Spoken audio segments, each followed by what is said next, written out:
Hey,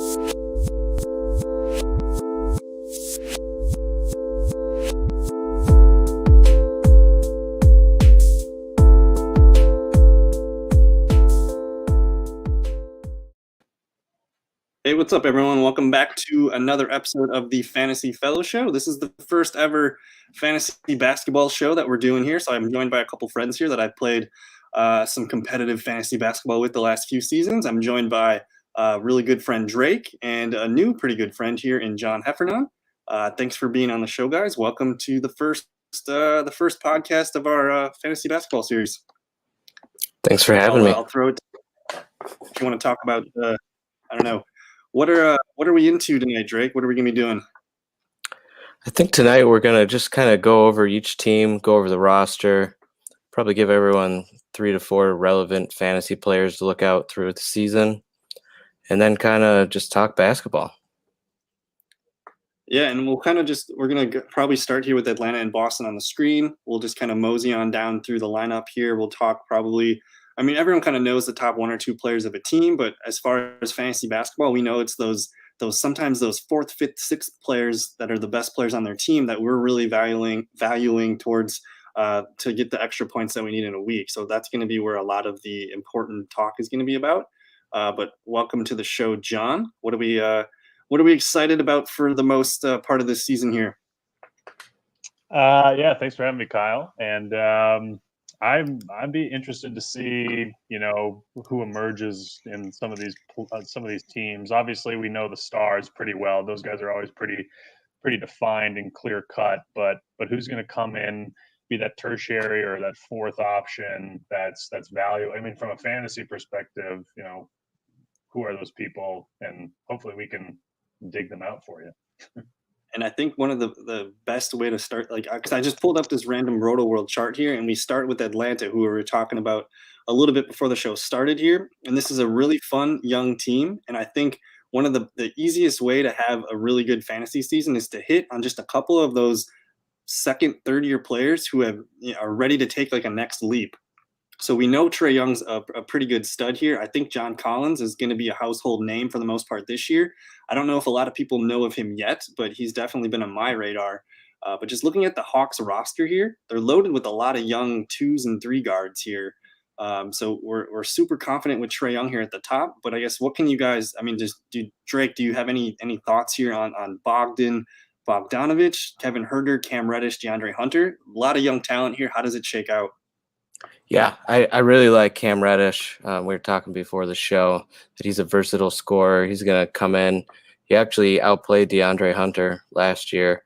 So I think he's going to be one of those guys you can pick up during the week. He's not going to probably take up a roster spot all season, but will be a fun one to play around with all year, kind of fill in some games for you. Another player I really like on their team is Clint Capella, who's kind of been a forgotten man. When he's healthy, he's putting up fantasy stats. He's getting you rebounds. He's getting you points. Him and Trae Young, especially with Rondo coming in there working the pick and roll with Clint Capella. I'm kind of excited to see that. And they just dropped so much money on Bogdanovich. Like I would be shocked if Bogdanovich doesn't have a massive role. I mean, I wouldn't be shocked if he was ended the season 3rd on the team in minutes played. Okay, so you think he could be a really core piece, not only for the Atlanta Hawks, but for fantasy rosters? I know when I did my mock draft, he was pretty low in terms of draft position, but man, you pay a guy that much, we're going to get attention. And I like Kevin Huerter, but he was really inconsistent on a weekly basis, where I feel like Bogdan, he's going to be a guy that they can rely on every game here. And then just because all the attention is going to be on Trae Young, I mean, this guy's just going to be in the corner, just sitting there hitting some threes for the most part. So I like Trae Young. I like Bogdan. I think Herter's probably going to lose some value with the addition of Bogdan, and then probably what Drake talked about, Cam Reddish and DeAndre Hunter. That's 2 really good young players that are going to be getting better this year. So it'll be interesting to see who gets the most playtime there. But then Danilo Gallinari, he's been a fantasy stud for the last few seasons. He's getting older, but is he a guy that could be a role player for us towards like the end of our bench? What does he bring to the Hawks? I would say an injury to Collins, Gallinari instantly becomes must start, like must rosterable kind of guy. with a healthy Collins and a healthy Capella, and those are pretty big caveats because those guys haven't shown throughout their careers they're durable enough to stay healthy for a whole season. But if those two guys stay healthy, I think Gallinari is probably more matchup dependent. Like you're bringing him in, for a game here, a week there, when they have a bunch of games during the week, something like that. I love Gallinari as a player. I think he's fantastic. I think he's really good. As long as the front court and ahead of him stays healthy, I don't see his pathway to minutes being that massive. I really do think of him on this team as a role player. Yeah, I would agree with that. Drake, did you have any other, I guess, final thoughts on this Atlanta team? We really think, we know Trae Young, first round pick. We know John Collins is going to be productive for fantasy.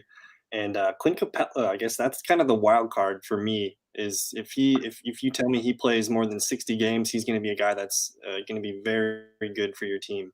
But any other final thoughts on Atlanta here? Yeah, just one more thought on Kevin Huerter. His scoring is just based off how he's going to score the basketball that night. He's not going to really bring you any other fantasy relevant stats. He did have some fun ones last year. I remember him putting up some high point totals, but just not a guy you're going to want to keep on your team throughout the season at this point, unless there's an injury. He starts getting in there more. I would say his minutes probably go down this year. Would you guys agree? Probably. He's at 31 minutes.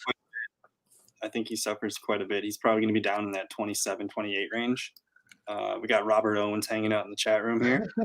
Robbie. Yeah.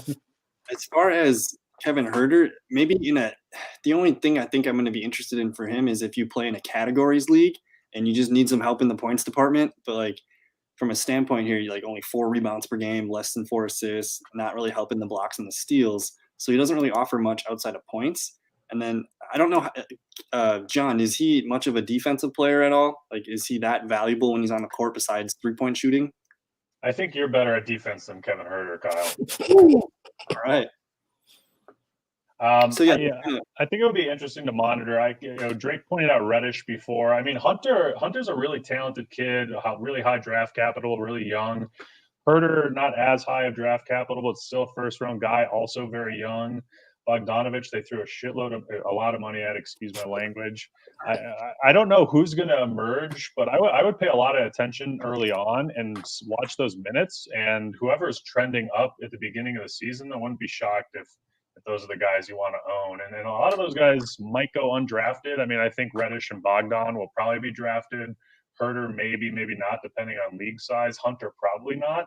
So I would particularly pay attention to Huerter and Hunter because I wouldn't be surprised if they're rolling around waiver wires in January, February.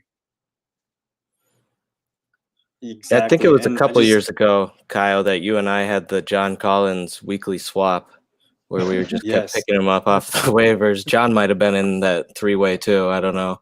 But he's a fun fantasy player. 2018 season? Yep. I think we went 1, 2, 3 that year. Me being third. I finished I was the one that held on to him at the end. And you have John Collins on your team, you're gonna like him. He had the suspension last year, averaged 33 minutes, 21 points, 21.5 points, 10 boards. He's also pretty good, productive in the block department as well. Gets some assists and some steals, but this is a guy that's going to get you a double-double every night. He's still really young. He's 23 years old. We still haven't seen him hit his ceiling here. And I think in terms of ADP right now, he's in the 4th round of ESPN drafts. So this is a guy that I built my team around last year, and I'm probably going to try to do it again this year. But I don't know. Huge fan of John Collins. This Atlanta Hawks team in general is just really young, really fun. And I think it's all going to come back to what we've been talking about here. Which of these young 2s and 3s are going to step up and be the most consistent for not only the Hawks, but our fantasy teams here. So I did have a question in the chat room here real quick.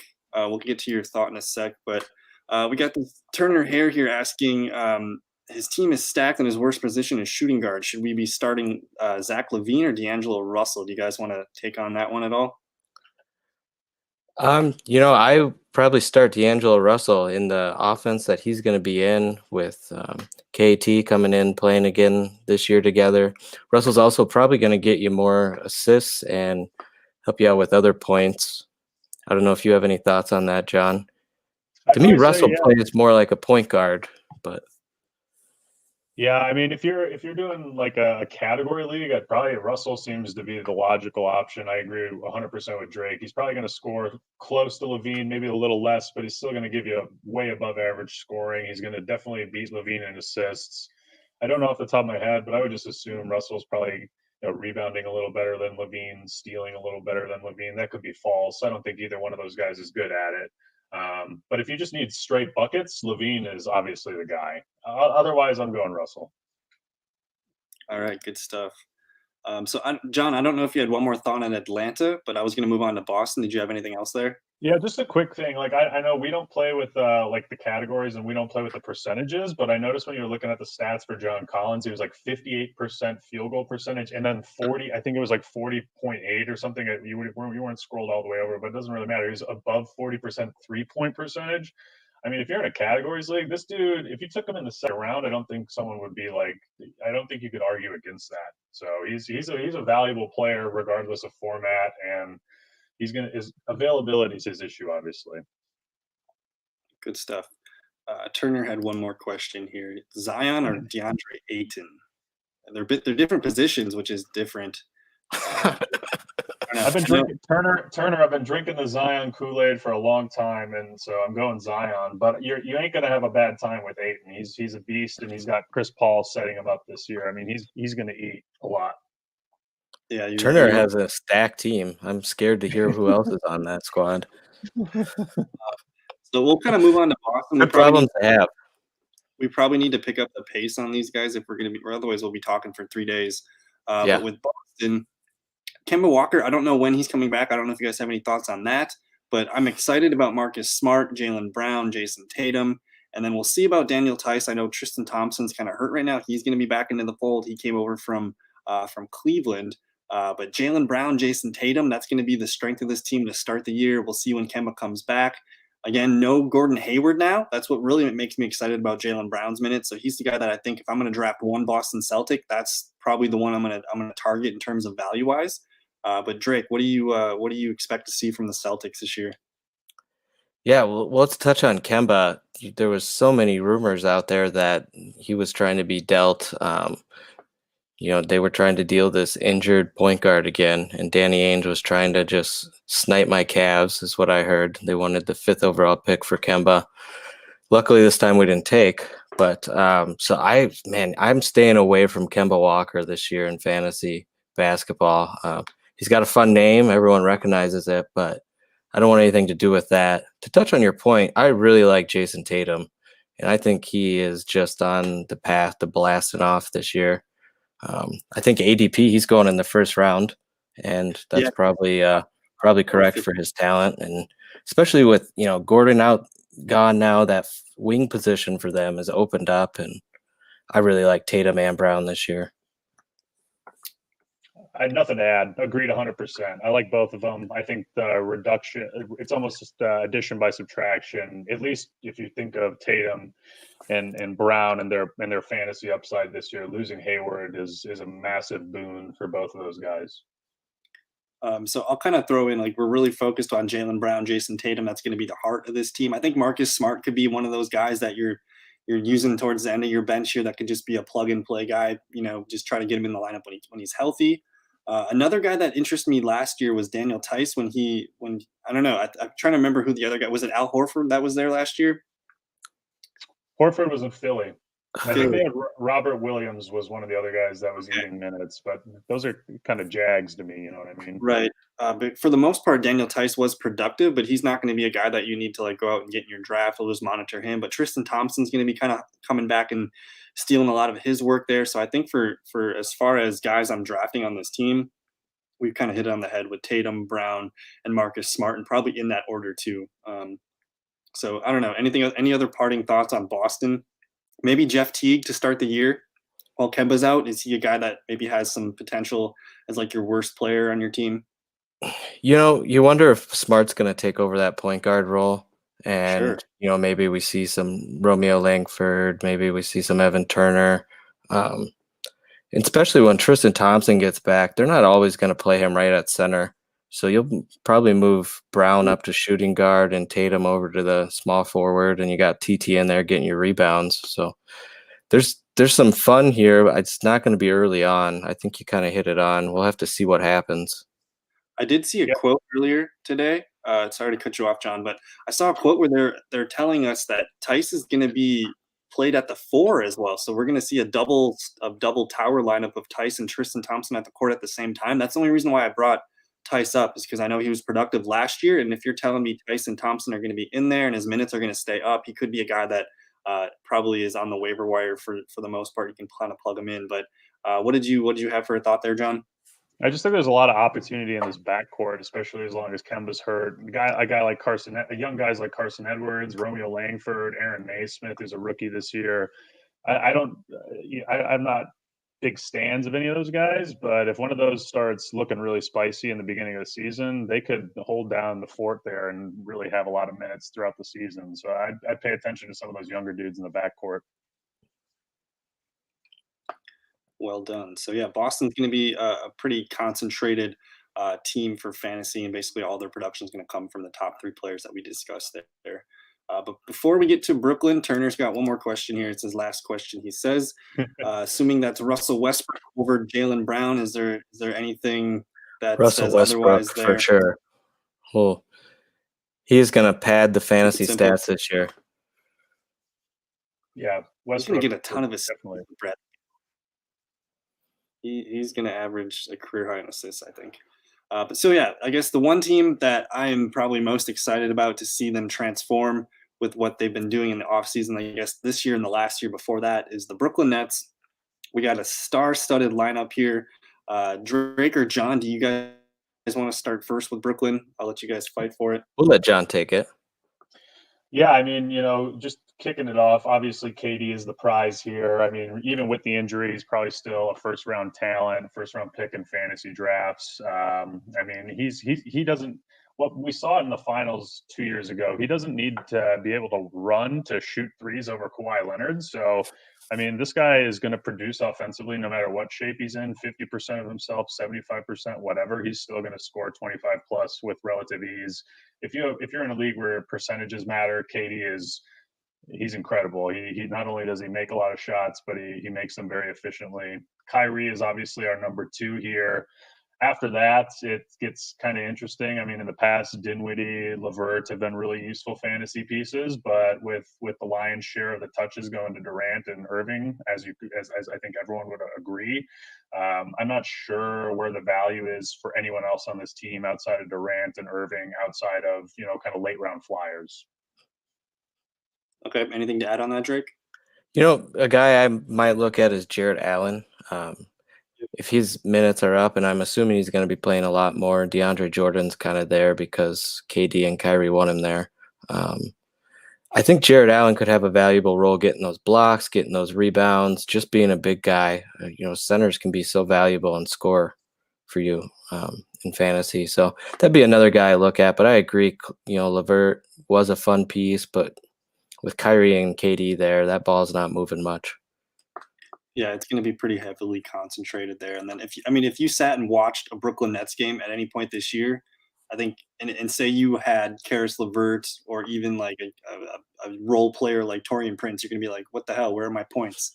Because everything's just going to be KD and Kyrie, and then gobbled down rebounds by Jared Allen. So I think we hit that on the head pretty much there. If you guys have any more thoughts on that, otherwise I'm going to move on to this team is the Charlotte Hornets. I don't know how to tackle this team. I don't know how to tackle this team. They have basically 2 players here that I'm pretty confident are going to be pretty good fantasy players here. And the 2 guys that I think I like, Gordon Hayward is a good player. He's going to be probably one of their most heavily minutes type of player here. But then I'm super interested in the development of PJ Washington. He was a really productive rookie for them that I think exceeded everyone's expectations. And I'm expecting them to play him more at the 4 and the 5 position this year and try to get him just in different spots. But drafting LaMelo Ball, all of a sudden you have Devontae Graham, Terry Rozier. So I'm super interested in to see how this kind of 3-headed player system works at the point and the shooting guard. Gordon Hayward's probably the safest fantasy player on this team. Miles Bridges is still a really good backup role player too. And then I don't think we're interested at all in these centers, I guess we'll call them there. But John, how do you feel about this young Charlotte Hornets team? Well, that's a great question. I'm probably not going to be drafting a lot of these people unless they fall considerably. Like I like Hayward. I think he's a good fit on this team. There's someone has to kind of score the ball for these guys, and I think he'll be probably their primary offensive option from that respect. At the same time, I mean, he's not a guy who's shown he can be healthy either. I kind of value availability a lot, so he makes me kind of nervous. But Hayward's probably the guy I'm taking first in drafts, followed by either Graham or LaMelo, and just kind of depends on if I'm looking for a guy that I need some assists from, or if I'm looking for more of a shooter scorer type. So, What do you got, Drake? I think we can move on from the Charlotte Hornets. I will say, don't sleep on Devontae Graham. Even though they added LaMelo Ball, Devontae Graham was the best player on this team last year. Very productive player. And now that they have an actual point guard in LaMelo Ball, Devontae Graham's best asset is his scoring. And he's just a really strong player, really good up and coming talent, I think. So don't sleep on Devontae Graham. I saw his value kind of creeping in ESPN mocks where he could be a piece that helps us win. So we'll get to Cleveland next year on the right-hand side, but we're going to talk about Chicago.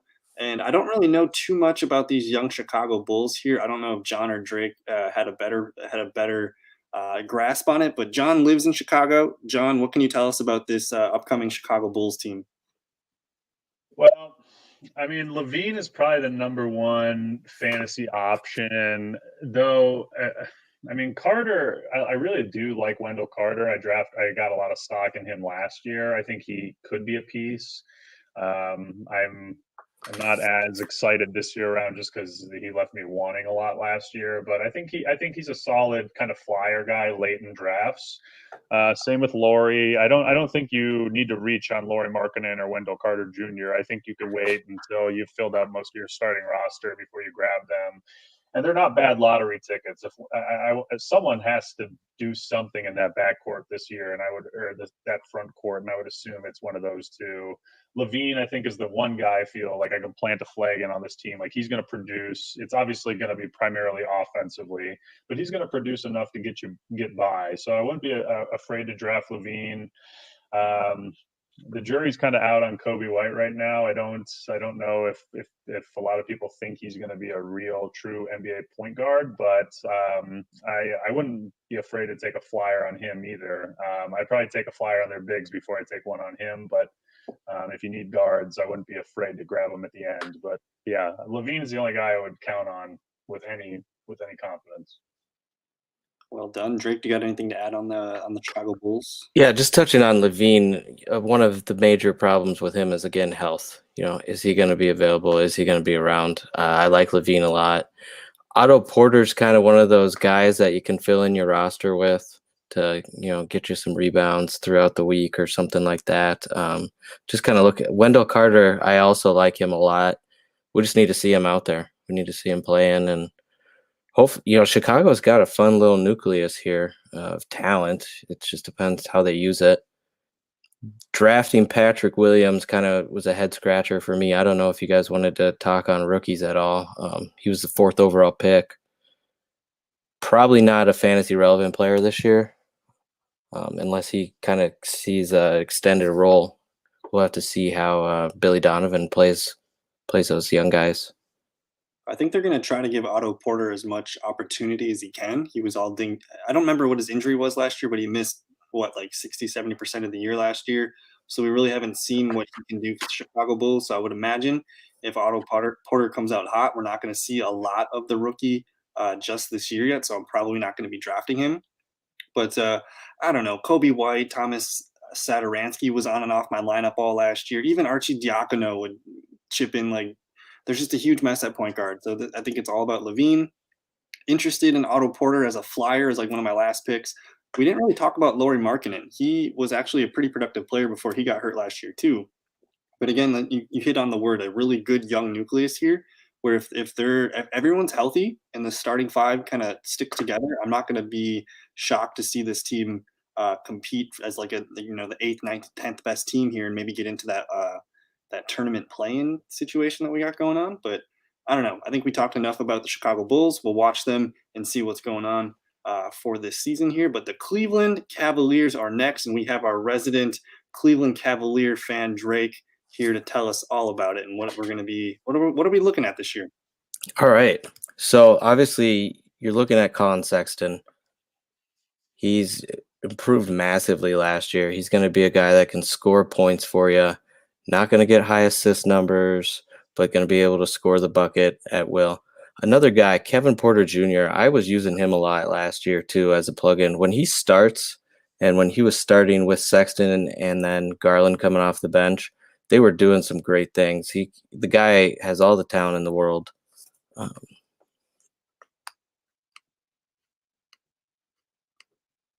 Sorry, it just cut out on me.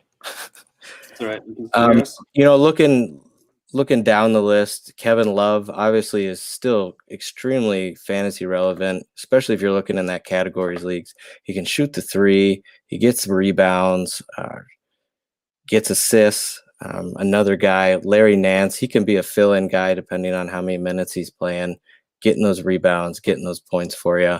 And then a top 20 fantasy player is Andre Drummond on this team, which is shocking to hear, but Drummond fills up the stat sheet for fantasy. He's going to get you the blocks. He's going to get you the rebounds. He actually, I was looking it up today. He was maybe in the top 10 in steals last year as well. Just a fantasy dream stuck in Cleveland there. So when did JaVale McGee sneak onto this team? We got him and took on a second-round pick. It was a salary dump from the Lakers. Okay. So, but it looks like they'll keep him around. I don't think he's got much fantasy relevancy, not on a contending team. So I look at this roster and I wonder what the minutes are going to shake out here for the 3 shooting forward spot here.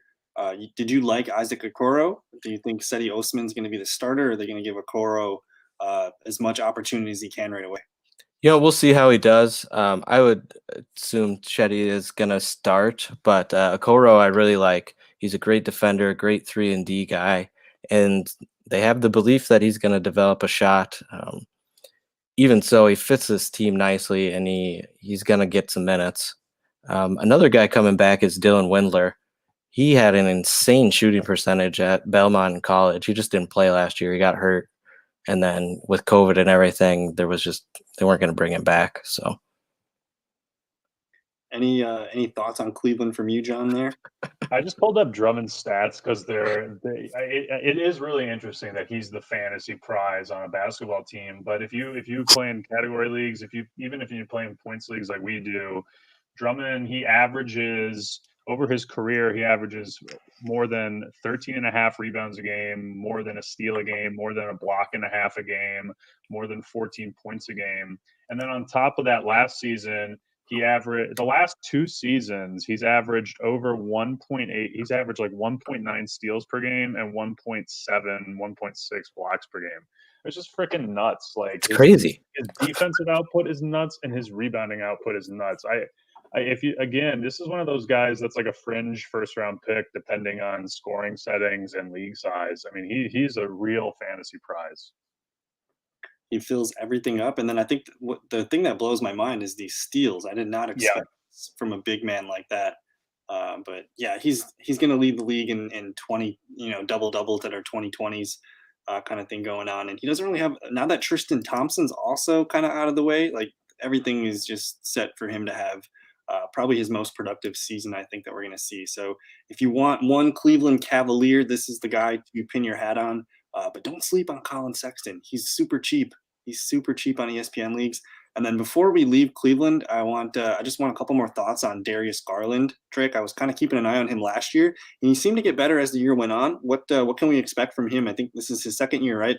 Yeah, I would expect kind of, how Sexton came into the league. It was a very rough first year, but the end of the year, they kind of let him just play basketball, ran his stuff, and, he started to play better. Same thing with Garland. Garland and Kevin Porter Jr. really paired well together. I don't remember the exact percentages, but I would look for him to come on strong. He's gonna have to be able to distribute the ball better. He really likes to shoot. Between him and Colin Sexton, there's not a lot of assist numbers there yet. And that's one area you're going to want to see improve before you'd want to probably roster Garland. If you're me, I'm probably going to roster like 8 Cavs. So Not What round do you take Delhi in? maybe the last round, like Mr. Irrelevant pick or something. leave the light on for him. But quick question for both you guys: between Chicago and Cleveland, which team is more likely to get into that play-in tournament? If you just were looking on paper, you would think Cleveland would be, but that just hasn't been the case. I don't know what team comes out. I have no idea. I would say Cleveland has a more talented roster maybe for their starting 5. They have Love and Drummond there. There's no player like that, outside of Levine on Chicago, but Chicago's depth is nice. I guess that's the one part. Yeah. Of their roster. Cleveland's a more condensed. We know they're going to be a 7 to 8, 9-man rotation, and we kind of know who it is. But I wouldn't be surprised if neither of these teams are in the playoff chase, to be honest. one of them will surprise us. One of them will make a run for the 10th seed. But let's move on to 2 more exciting teams and teams that we're probably going to be much more heavily invested in here. We're talking Dallas Mavericks. We'll talk about the Denver Nuggets just a little bit here. But John, take us away with Dallas. What can we expect from this really fun Dallas Maverick lineup?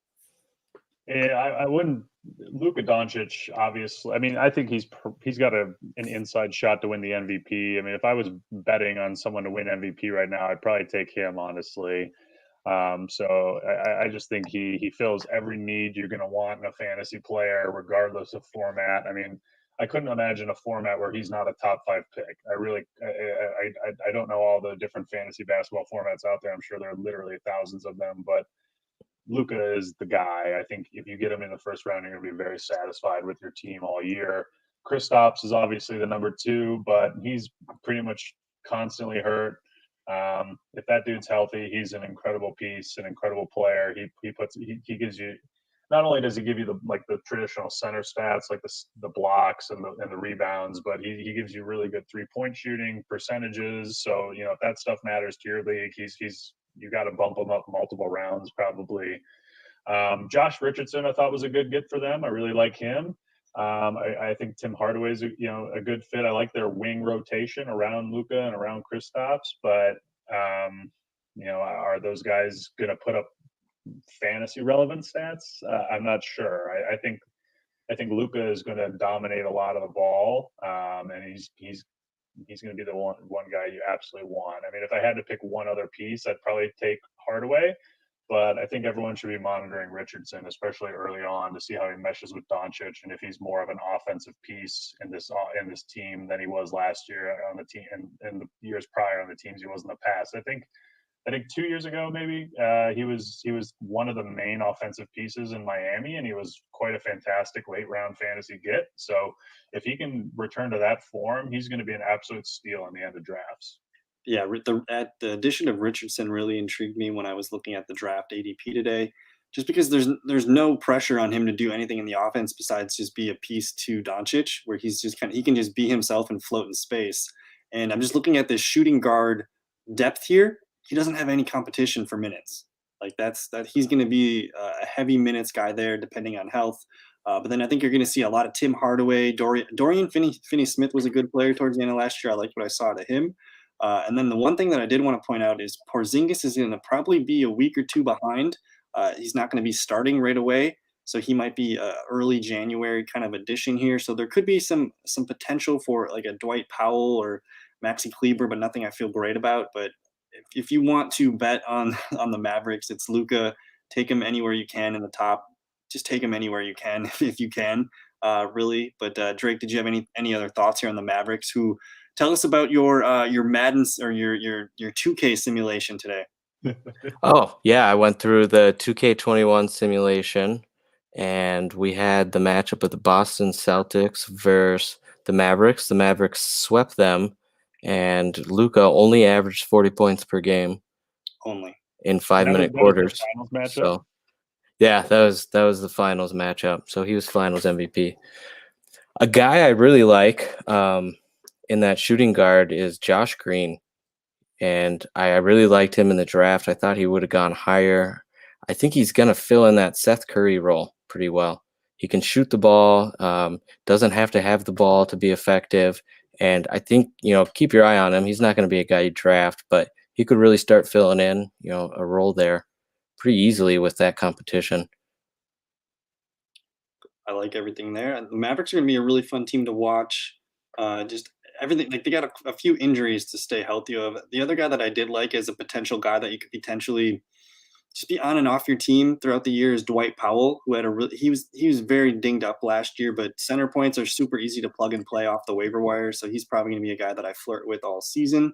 But I did want to throw out there was a Lamar Jackson to Miles Boykin touchdown. I don't know if you saw that there. The Ravens lead 14-10. Michael Gallup caught the Dallas touchdown there. But let's move on to the Denver Nuggets here. Super fun team. This is a pretty very condensed, focused offense here. We're gonna. I think Jamal Murray is one of the most fun players to watch in the bubble this last tournament here that we saw. Michael Porter Jr. really took on. He came on really hot down the stretch there. He was in like when I was playing DFS during the NBA playoffs. He was one of the guys that I made sure to get in my lineup at all times. Paul Millsap, nothing really here to see. I think JaMychal Green will probably overtake him at some point, but then it's Jokic. At how high is it to take Jokic? I think that's a really good question there. But I guess I'll throw it to John and see what he got on Denver here. Yeah, I mean, Jokic, you're going to draft, first, beginning of the second round. Murray, depending on league format, you're going to, could be anywhere between the second and the fourth round, just depending on, league size, format, all that stuff. But Murray's obviously the second pick. You said it yourself, Kyle. Porter got really hot at the end of last year, and I think he's the most interesting player on this team. He might be one of the most interesting players in the entire league, just in terms of, he's got some incredible opportunity, incredible upside, and he plays in an offensive situation where no one cares about him. Everyone's focusing on Jokic. Everyone's focusing on Murray. If Porter takes advantage of this opportunity, not only like he did last year, but builds on that, you're going to have an incredible fantasy piece that you're probably grabbing maybe mid rounds in a smarter, in a league with a more competitive league, certainly end of drafts in a less competitive league. So he's a guy that I would absolutely take a flyer on. And if I probably wouldn't go anywhere. I wouldn't go anywhere in like your first five, kind of your foundational starters, but anywhere after that, depending on how competitive your league is, I wouldn't be afraid to take a stab at him. And if you can get him at the end of your drafts, then give yourself a pat on the back. He's one of the guys that can make your whole draft, and basically like you have that whole first week or two of basketball coming back, and then you're going to be like, holy crap, like this is where the chips fell, and we got ourselves a player here. You're going to probably know right away with Michael Porter Jr. So super excited there. Drake, did you have any hot thoughts here on Denver? I'm super excited about Jamal Murray this year, though. Yeah, I think you guys hit on it. Michael Porter Jr. is so fun, and we were doing the fantasy basketball together on DFS, and always a guy you could plug in. He fills out the stat sheet, and the sky's the limit for this guy. Like they said, I'm really excited about him outside of the two big guys. Gary Harris, probably not a guy you're gonna play much. His offensive game kind of disappeared last year. I don't see a whole lot of other fantasy players on this team. There's three. Millsap maybe is a fill-in guy. I don't. I think we hit him pretty well. He was one of those guys that was kind of in and out of the free agency pool. I think people kind of needed him for a week, and that was kind of it. But this offense is Jamal Murray with the pick and roll with Jokic, and then they're going to have bits of Michael Porter Jr. sprinkled in, and Gary Harris is probably just too inconsistent. So super fun team to watch play the game of basketball, but everything is just super focused for fantasy. But Bowl, do we see anything out of Bowl this year? I hope so. Just a little taste.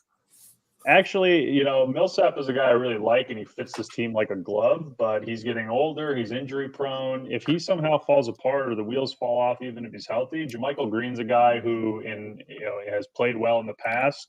He's a good shooter. I think he's a really nice fit next to Jokic. If he's, for whatever reason, playing a lot of minutes next to Jokic, I think he would eat quite a bit, and he would be a very useful fantasy piece if something happens to Millsap or Millsap's just turns out to be too old this year. Yeah, and just like Michael Porter, JaMychal was one of those guys that I was plugging into my DFS lineup as like my cheapest guy, just because he was on a points per minute basis, he was super productive. So I hope they give him some more run here. So here's a fantasy relevant point. The NBA passed a rule, I think it was this week, that you cannot sit healthy star players, marquee players for the shortened season. So I think that's really going to play a role with some of these guys that are starting out with injuries, that teams might, take that as long as they can, especially contending teams with veterans. And, I don't know how they're going to get by that rule. It seems like that's kind of always been a rule in the past, but I think they're coming down harder on it this year with the shortened season, that especially when they're thinking about having fans. Yeah. And then I also saw a thing where the NBA, or my boss told me about this today, but he said the NBA was able to dole out $30 million to each franchise just for net losses from last year and probably not a lot of fans this year. So I think the NBA is basically saying like, hey, like we want condensed season. We want the best players to play. We want this to be a good product. So Kawhi Leonard, that might change my mind on Kawhi Leonard a little bit there. He was so frustrating last year. But Detroit Pistons, Golden State Warriors. How much time do we need to spend on the Detroit Pistons? Drake, give me like 2 or 3 of your favorite pieces of Detroit.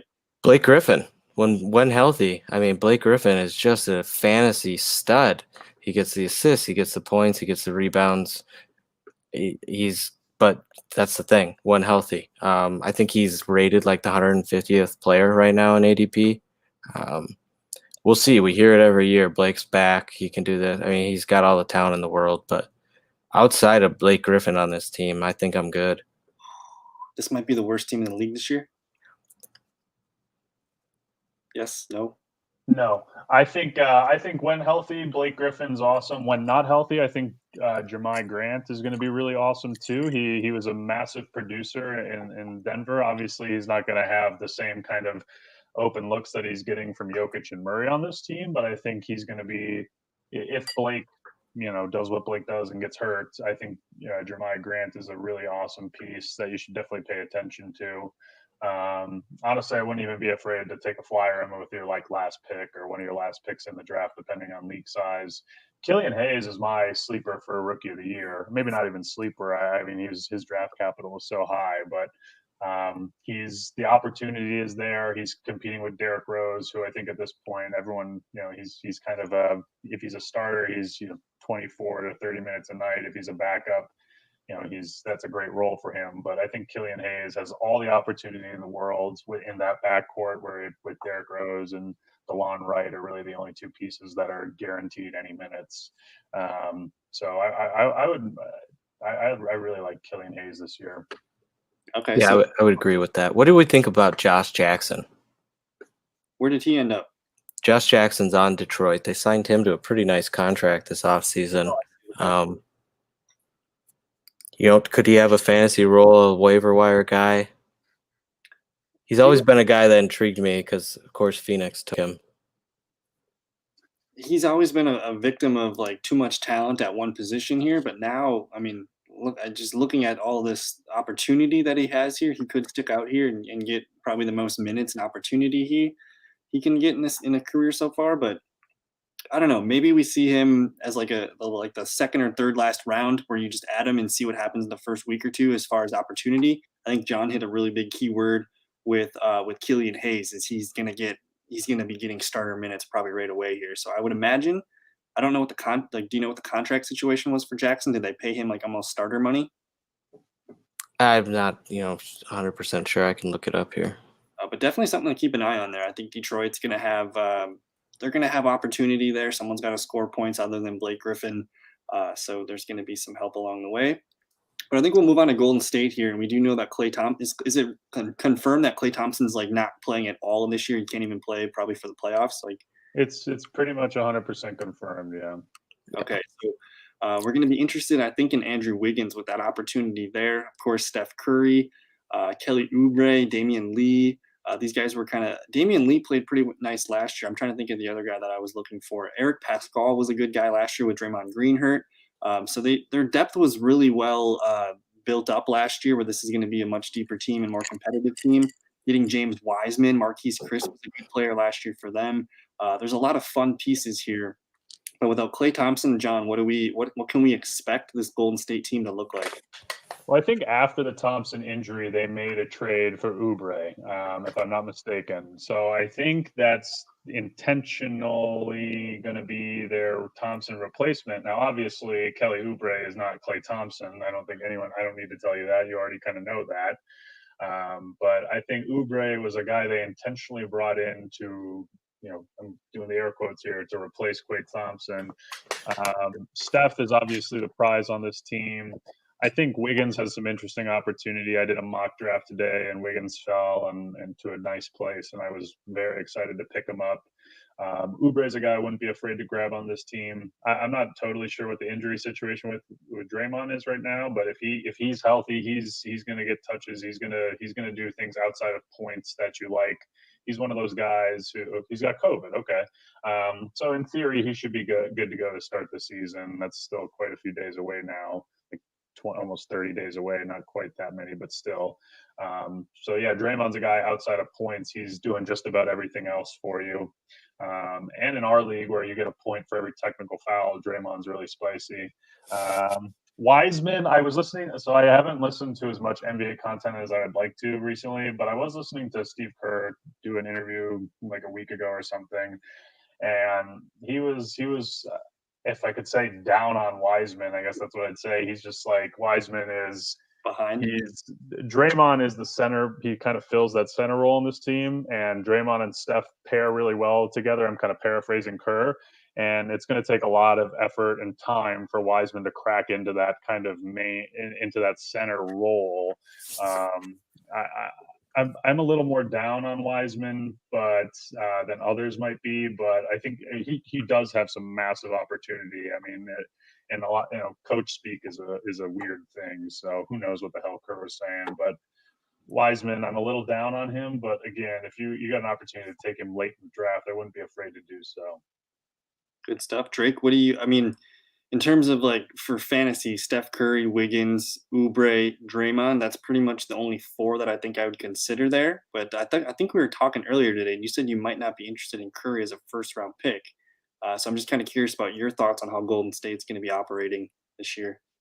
The only reason I wouldn't be interested in Curry is just the injuries. They've kind of stacked up this year or the last couple of years, and now it's him, Wiggins, Kelly, and then Draymond will be back. Like John said, Wiseman he's not there yet to be on a team like this. You plug him into an organization that isn't the Warriors, he's probably starting right away, but he's got to work his way for that. Just a professional organization that's led by Kerr and Curry. So I think you kind of hit on it. The fantasy relevant guys, you're going to have Curry, Wiggins, Draymond for sure, and then Kelly's. I don't know what his how he fills in that role. He played pretty well with the Suns last year. I would think he's going to play better, if not just as good, if not better, with this team. So he averaged 34.5 minutes, 18.7 points. He'll chip in, 6.5 rebounds, but he's also a pretty steady guy. I mean, just a couple of 1.5 assists per game, 1.3 steals. But that's enough there where if he's getting 30 plus minutes, this could be a guy that is easily, a 25 to 30 point fantasy player for the most part here. And he doesn't have to do much. So I would expect this assist number to go up with a guy like with shooters like Curry. And I don't know. I think there's good potential for. I don't know what his ADP is either, but 7th, 8th round, if he's there, that's when I think it could be really nice value. And then just some guys that are going to be rotational players. I thought Damian Lee and Eric Pascal, just with all the injuries they had last year, they relied heavily on these young players, and they kind of held things together for them. They weren't fantastic, but they got a lot of good opportunities last year where they could build off of their early seasons there. So I think that's pretty much it for Golden State, though. Let's move on to Indy. We'll go to Houston first before we get to Indiana. But John Wall is now a Houston Rocket. Also, they signed Christian Wood, who I'm a big fan of there. I'm trying to think of anybody else new here. Is that Sterling Brown here on the Houston Rockets? Yes. Wow, hey, Christian Wood and Cousins. DeMarcus Cousins, yes. Yes. Okay, so this is an interesting team here. We have no clue what's going on with James Harden. Can we assume James Harden's not going to be on this team in like the next week or two, or like how do we even handle this? No, we can't assume that at all. In the next week or two, I'm not sure, but in the next this season, I think he's gone at some Season? point. So, does what's going on with Harden right now? Does that deter you? Like, yes, Giannis, we love Giannis, we love Luka Doncic. Who else would you be taking over Harden at this point? Just with all Harden the is such a concern. fantasy beast. I mean, you could even in the most chaotic scenario like this, Harden still makes a really good argument to be a number one pick just because of everything he can do, his shooting percentages, his efficiency. I mean, even if he goes to a team like the Nets where he's maybe the beta to KD's alpha, sorry, Kyrie, um, he's still going to score a lot of points because of how efficient he is. He doesn't need a lot of touches. He's still going to get insane assists. Um, Harden's top five, no matter what. Even if he gets trapped in a strip club for 2 months, he's still a top five fantasy piece. That would be an interesting story. But anyways, a lot of fun new pieces here for Houston. I'm super intrigued to see how it works out. I think John Wall's like, is he ready to go and healthy? Like, is Yeah, he? he's 100% healthy. Everything's good to go. We'll So see it. I'm excited to see John Wall play again. The game's better when John Wall's healthy. I hope we get 75% of what we used to have with Wall. He's a fun player to root for. I like about putting John Wall in a team like Houston is he doesn't have to be the face of the franchise. He just needs to be a role player that is just gonna just basically be a starter. He's just gonna have to dish to Harden. He's also got Christian Wood to work with. So he's got some pieces here where he doesn't need to put all the weight on his shoulders, which I think is the best position for him to be in to have a little bit more years in the NBA. But as far as fantasy, like, are you going to be drafting John Wall at any point? Like, do you think there's relevance there? I don't know what round, but I would think in the later rounds, mid to later rounds, John Wall's worth it. and he's a guy you want to root for too, right? So he's Yeah. like a player to have on your team. Yeah. As far as like, because I know I picked second. I'm not taking James Harden. I'm taking Luka. So if I'm going to draft a Houston Rocket, it's going to be Christian Wood, who I think like round the earliest I think I would do it is round 5, 6, like in that range. But I just think the money trail is there. This dude is gonna. I have a really good feeling that he's gonna like being there and have a pretty good season. But John, what do you got for us on the Houston Rockets this season? Yeah, I think John Wall is an incredible, like high upside, high value, mid round, late round pick, depending on league size and all that fun stuff. If he's available round 7, 8, 9, I'm taking a swing at him. I have no questions asked. Christian Wood, even if Harden goes, I think John Wall. I think we all would agree he's an incredible passer and such a good passing talent that he's going to be able to set the table better for Christian Wood than any guard he's ever played with in his career. But if Christian Wood gets the pleasure of playing with John Wall and James Harden, I think Wood could finish as a top 50, top 40 fantasy player, depending on format. I mean, he's a guy who's been just, if you look at his stats at the end of last season, very, very spectacular. He's a guy who's been begging for opportunity since he was playing with Giannis in Milwaukee like 2-3 years ago. And people could see there was something there. He had some of that it factor, if you will. So Christian Wood's a guy I'd like a lot more if Harden stays, but if Harden goes, I still think John Wall's going to do a good enough job setting the table so Christian Wood could eat. So Christian Wood's a guy I wouldn't be afraid to pick at all, even like as your first power forward center if you're kind of avoiding those guys earlier in the draft or something like that. Okay, that's pretty good. We're going on about 54 minutes, and I know it's halftime. It's basically halftime of the football game. I don't know. Do you guys have maybe 10 more minutes? Yeah, we can speed through. Yeah. So for Atlanta or Indianapolis, I'm just going to bullet point it. Basically, Yep. Domantas Sabonis is probably the first player off this team. And then TJ Warren, super hot run to the end of the season. It's going to be TJ Warren, Malcolm Brogdon as probably the next guys there. I do think Miles Turner could be a really useful player as a center. But I think Sabonis essentially supplanted him last year as the main big threat as far as scoring and rebounds. And then Oladipo, keep an eye on Oladipo. He came back from injury last year. I don't know what to expect from him, but it sounds like he might be traded as well too. I know there was rumors of that, which he denied.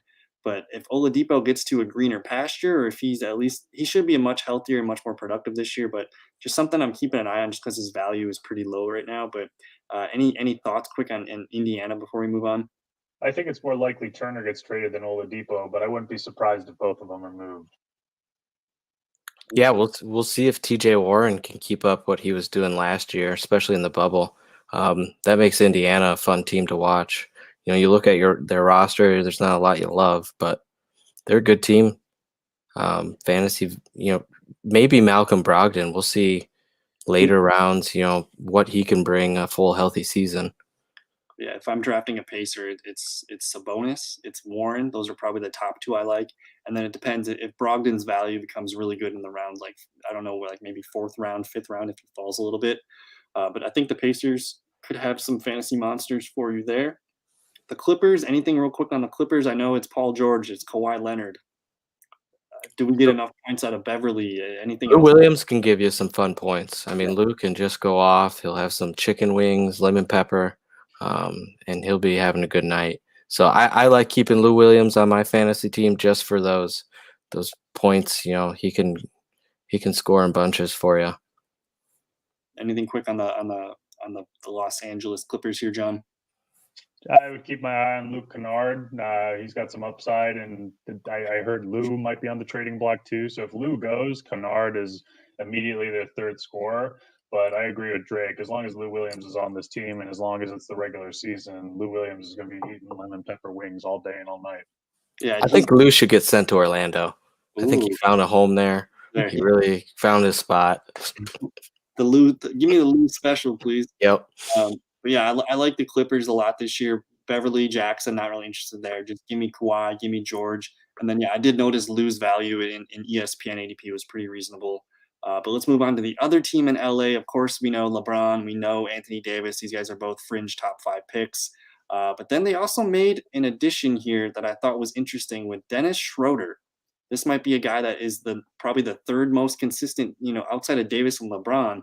That guy has my interest there. Also, the veteran signing of Wesley Matthews, but he's more of a defensive guy there. Don't really know if there's much else here for fantasy. But John, did you have any thoughts on the Lakers real quick? Yeah, Schroeder should be third on this team in minutes. I mean, he's the third most talented guy on this team, for pretty much no questions asked. Kuzma, I think we've been saying this for the past 3 years, ever since he's been in the league. The opportunity is there. He sniffs at it once in a while, but Schroeder, I would definitely take in drafts. Kuzma, I wouldn't be afraid to grab him in my last pick, but beyond that, I'm not taking him. Anything real quick there, Drake? I like Harrell. I like the Harrell signing, and I think he can fill out, be a nice plug and play for fantasy purposes. Okay, that's the LA portion there. I don't know how many teams we got left here, but Memphis, really quick. Because we enacted this keeper rule where anything round 3 and up, I'm looking at Ja Morant pretty hard round 3 right now. I think he might be a good piece to build around. Dylan Brooks had some good minutes last year. I'm not sure what we can get at Kyle Anderson this year, but Jaren Jackson was a beast until he got hurt. But I think he's going to be out. I think he's missing the first 2 weeks at least. I think I saw that report. And then Valanciunas is still pretty productive here. He could be a really good role player. I don't know what round he's being in, but Brandon Clark was also a pretty good role player when Jaren Jackson was out too. So there's a lot. There's a handful of pieces here, but I don't really know outside of Ja Morant if I'm comfortable. Like I need this guy on my team here. Drake, did you have anything quick on Memphis? I really like Justice Winslow if he's healthy. He's a really good fantasy asset if healthy. I think I took him pretty early last year when he was with the Heat, and it just didn't pan out. But he's got all the potential, especially on this team, to start and contribute. So he's expected to return early this season. So he might be a guy that has a really low draft ADP. You just draft him, pop him right in the IR, and then you just go to the waiver wire store and you just figure it out for a couple of weeks. John, anything real quick on the Grizzlies? I think I agree. I had Jaren Jackson last year. I think Jaren Jackson is incredible. He fit Morant like a glove. He fit what this team's trying to do like a glove. I think Brandon Clark might steal a spot. I think the opportunity Brandon Clark has at the beginning of the season and his skill set and his talent level and what he was able to prove to us last year as a rookie, where I didn't think he would do anything, I think he could steal Jackson's spot, even if Jackson comes back 100%. And they're going to have to ease him probably back into the rotation and get his minutes up. So Brandon Clark, sleeper. That's probably the one sleeper here that we've kind of identified so far. But of course, Ja Morant, fantastic young player. He's probably a round 3 pick at this point. But looking at the Heat real quick, a really fun team here. We got Bam Adebayo, who I'm super excited about. That's what this whole team is about for me. Jimmy Butler's super talented. He can fill up all the stats there. To me, I'm not a fan of Jimmy Butler, so I'm probably not going to draft him. But for me, Bam Adebayo, not really sure what to do here at the power forward position. Miles Leonard's a fine player. I don't know for fantasy, though. Jimmy Butler, though, of course, probably a 3rd round pick, maybe a 2nd round pick. Duncan Robinson and Tyler Hero, both guys really productive in the points category. And then I don't know what's going to happen with Dragic and Nunn here. That might be kind of a rotation, kind of whoever the hot hand is here. But Drake, anything real quick on the Heat? I think you hit it pretty well. Dragic's productive fantasy player when he's starting and playing minutes. We'll see what they do with him this year. Obviously, come playoff time, he's the guy. But I like Dragic for a fantasy player. Maybe a late round. Stick him on your bench and he can fill in when needed. Anything there for you, John? Yeah, Jimmy Butler is a significantly better real-life player than a fantasy player. If Bam Adebayo isn't the first player you take off this team in fantasy, you're doing it wrong. And it seems like Jimmy Butler just always has some kind of injury that he's always dealing with. So he ends up missing a game a week or something from what I remember. But we're going on a little over an hour here. Let's just cover the Milwaukee Bucks real quick. And then I don't know if you guys have any other parting thoughts. Maybe we just hit on a couple more players real quick. But Giannis, probably the number 1 pick for most people's leagues. Chris Middleton's going to be probably the next Milwaukee Buck taken, if not Drew Holiday. Those guys are both probably fringe 3rd round picks at this point. Besides Brook Lopez, it's pretty much the only 4 guys you're going to be interested in terms of must starts. But I'm super interested to watch how Dante DiVincenzo produces it. I think this is his 3rd year now. And then Pat Connaughton. Those guys are probably going to be trading off minutes there at the 5th. But John, any quick thoughts here on the Bucks? Anything besides the players that I mentioned there to keep an eye on?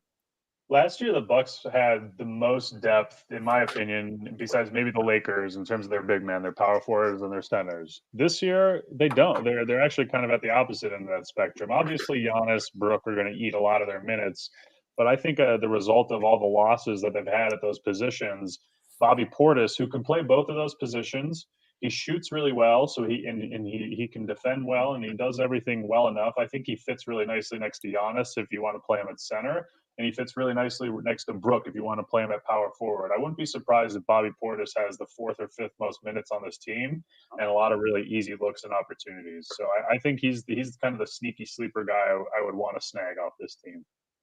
The one guy that I don't know for fantasy, but a guy I'm super interested to keep an eye on, Torrey Craig. I don't know what the minutes are going to look like because with the rotation of Dante and Pat Connaughton, I think that might be a mess for fantasy. But Torrey Craig's a really good player. I just don't know if that's going to translate to fantasy at all. But Drake, any quick pieces on the Bucks here that interest you? No, I think you guys covered it pretty well. All and right. I've been slurping a lot of Torrey Craig Kool-Aid for a long, long time. I think he's one of those guys who's going to give you 30 minutes and like 5 to 10 points. He's really, really good real life, but fantasy production, I just don't think is going to be there. Right. He might have one of those games that he's like the best player off the bench, but it's going to be so hard to predict that you can't really trust it. So we're going a little over an hour here. I think that second half's about to kick off. Did you guys want to hit on any other teams here that I'm kind of scrolling past here? I think we tried to hit as many as we can. Phoenix is going to be a lot of fun this year. I'm not really sure what to expect out of Philadelphia, but Ben Simmons and probably Embiid are probably the 2 guys that I feel most comfortable about. Portland with Joseph Nurkic back healthy. Super excited about what Portland can be. And then I don't know what to do with the Sacramento team at all, but any other thoughts or final teams here? We're going to be doing is it next Tuesday we're going to be doing live? We're going to do actually we'll do a full mock draft and try to hit on as many players. Every player that we pick will have a little blurb or 2 about. So I think there's going to be a lot more there. But as far as just setting the table for the upcoming season here, was there anything else you guys wanted to make sure we covered tonight? Let's do the Wizards. Yes. You want to start with it? Sure. Westbrook is a 1st-round pick. I couldn't imagine a format where he's not. He fills all the boxes. He does everything. And I think the series pissed off. I think this Houston thing and the Oklahoma City thing. I think he's got a chip on his shoulder, if you will, and he's going to be absolutely awesome. Bradley Beal, in my opinion, was the biggest all-star snub last year. He not only does he score quite a bit, but he's a better passer than anyone ever gives him credit for. He's not a great defender, but he's going to give you some steals. He gets a couple rebounds. He's a really solid secondary fantasy piece, and just also an incredible number 2 guy for an actual NBA team. Rui Hachimura, I like. Davis Bertans, I like. These are guys I wouldn't be afraid. Troy Brown, Denny Avicii. I should never even have attempted his last name. I'll just say Denny. Those guys I think have some opportunity. I would like to see which one of those emerges as which 1 or 2 of those guys emerge as the primary wing pieces. I would expect Bertans to get a lot of run at the beginning of the season because they paid him a lot, but this is a team where I think there's a lot of usable pieces because Westbrook and Beal just take all the attention. Yeah, anything real quick there for you, Drake? I really like Bertans as well, and Denny, especially with Russ running it. They finally have a point guard that's running this team. Bradley Beal, he doesn't need the ball like Russ does. I like this team, as we talked about before. Could we hit on the Pelicans quick? No. Yes. We got to hit on the Pelicans.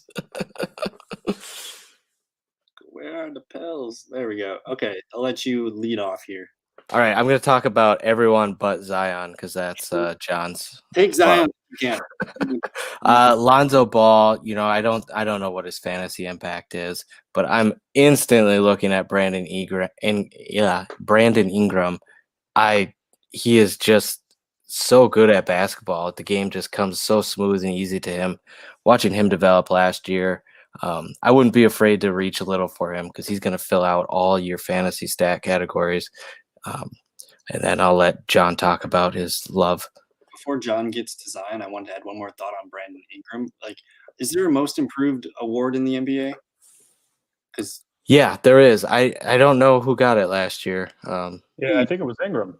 Was it Ingram? Okay. I'm pretty sure it was, yeah. Yeah. He was impressive. Because what was he putting up? 21 points per game, something like that? I mean, he was an all-star in the West. I mean, that tells you all you need to know. Yeah. So Brandon Ingram, as good as Zion is, if you can't get Zion, or I like Lonzo Ball as a good depth piece if you need some point guard help later in the mid rounds. But Brandon Ingram, I'm willing to build my draft plan around. He is so fun to watch. And I think the number one thing for me when I draft my fantasy team is I'm trying to have fun. I want to draft players that I want to root for, and I think Drake hit on it. Brandon Ingram is a fun player to watch, and we haven't seen the best of him yet, but we also haven't seen the best of Zion Williamson. So John, send us home with some Zion love. What a beautiful segue. You talk about players that you draft players because you want to enjoy watching them, you want to have fun. I mean, no one fits that bill better than Zion Williamson. There's a lot of things that have been said about this guy, but I think the reduction of Drew Holiday from this roster creates a really interesting scenario where Zion's going to have the ball in his hands more as more of a guard, kind of a shot creator type role. And I think that's exactly what he needs to become, kind of one of those point forward, point center type pieces. If he can turn into that this season, not only does he give you all the points and all the rebounds and all the steals and all the blocks, but then the assists start coming. This guy, if he's one of those guys who you could take in the second or third round, and by the end of the season, he becomes your number one value pick. He's got MVP potential written all over him. I don't think it's this year because of Luka and Giannis, but I wouldn't be surprised if he's an MVP caliber player in the next 2 or 3 seasons, and then for the next 10 years after that. Well said. We're going on about an hour and 8 minutes here. I'm looking at the kickoff just about to start here. I want to finish with one more question. We're going to get into a lot more information and stuff next Tuesday night when we do our actual mock draft, but our league is going to be a keeper league this year, which changes a lot of things. Round 3. I don't know if you guys look much at ADP, but if you guys had to pick, round 3 is also a very crucial round because the top 1 or 2 rounds, it's all studs. We know the names, we know the games. But hitting on a guy like Zion Williamson round 3, that's what's going to make your team, a legit championship contender, or you could potentially get a guy that's not so hot. So John, if you could hit on one guy in round 3 that you think isn't exactly as getting as much love right now, is there anyone that comes to mind real quick besides Zion? Zion ain't making it that far because I'm snagging him earlier than that. But that's a hard question. Round 3 and later, right? So it could be anyone. A guy like Bradley Beal, he comes to mind. A guy like Brandon Ingram comes to mind. My goodness. I think a guy like those are probably the 2 I'd pick, but those are also 2 guys we just talked about. So maybe pull up the rankings. That would help me a little bit. Drake. So basically, we're looking at if I just so Zion's at number 24. So if Zion falls to the end of the second round, I'm probably getting him. So you better do your due diligence there. But like we just said, Brandon Ingram sitting at 25, that essentially makes him a 3rd round pick in a 12-team league. Donovan Mitchell, John Morant, Drake. Sabonis is a guy who jumps out. I really like Shai Alexander. That's one of my favorite players going into this year. That's a guy I'd look probably on my team to snag 3rd, 4th round and keep, because I think the sky's the limit with him, especially with OKC. He's just going to get a run free this year, which is great for fantasy. He is the guy. So I'll also call out John Morant because I think he's got a lot to build off of what he did last year. And if they get a healthy Jaren Jackson right away too, that team just has more talent around him, I think that could be a lot of fun. And then Bam Adebayo, what is he, 23 years old? He's super young yet. He's been kind of inconsistent with his health, but Miami paid him this offseason, right? Like they basically said, you are the guy we're going to build around here. So super excited about some of these guys here that aren't really at the top of people's lists, but could be the difference in your fantasy season this year. So I don't know. Any other parting thoughts on this before we sign off, you guys? John, we'll go with you if you have anything real quick. A guy we didn't talk about on a roster we didn't get to, DeMar DeRozan. I think he was like somewhere around averaging 25-5-5 in the bubble. He's getting slept on really, really hard. I think DeMar DeRozan is a guy that you start to, after you kind of fill out most of your starters, and if he's still on the board, he's a guy you absolutely have to grab. Anything for you real quick there, Drake, before we see each other Tuesday night for our mock draft special? No, just again, I was talking about Shai Alexander. We didn't hit on the Thunder because there's not much to hit, but that's a guy I would really pay attention to in fantasy going forward. Yeah, and I don't know. We're going to get into a lot more things next Tuesday night when we do our mock draft. We'll probably be doing a 12-team head-to-head points mock draft where pretty much every player that we take will have a thought or 2 on. So we're going to hit on a lot of people. We get a lot of good things out there before we get to the actual season here. So I want to thank Drake and John for your time tonight. Thank you for Turner in the chat room. A lot of good questions out of Turner tonight, so that was Thanks, cool. Turner. Hopefully, Thank you, Turner. People get some more things brewing here. But I don't know. First show in the books. We'll see you guys next Tuesday night. Thank you so much for your time, and we'll see you in another one. Peace. Cheers. See you soon, guys. Bye.